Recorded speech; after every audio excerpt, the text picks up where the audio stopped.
Creating symmetry is another way to make our compositions visually interesting. Let's trigger a clip that could benefit from symmetry. As you can see, this clip contains some left and right movement. Let's go over some of Resolume's effects that we can use to create symmetry. First up is mirror. Drag the mirror effect onto our clip. Let's dig into the parameters to show how this effect works. The X parameter controls how our clip is mirrored from left to right. Let's input 0.50 directly for perfect symmetry. The Y parameter controls how much of the clip is mirrored from top to bottom.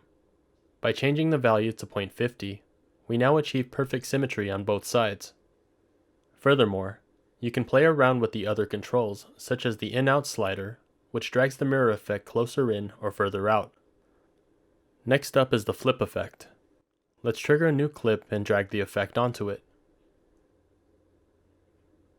What flip does is flip the image vertically, horizontally, or both, depending on which modes are toggled here. At first glance, we're still looking at the same clip, just flipped.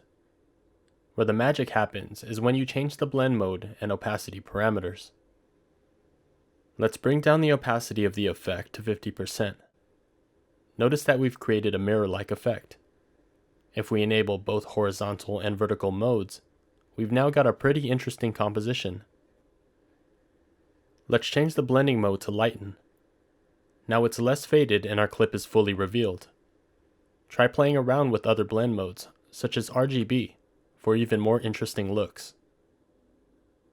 Lastly, let's show the mirror quad effect at work. Let's trigger a new clip and drag the mirror quad effect onto it.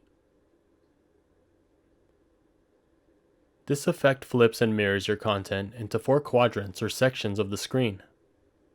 It's pretty straightforward, with the option to flip the X and Y values, or both. The fun is in experimentation, so play around with the various controls and even combine some of these effects to create interesting looks. As a side note, although symmetry looks nice for the most part, too much symmetry can be monotonous visually. Consider how symmetry can be used to enhance your overall composition rather than overwhelm it.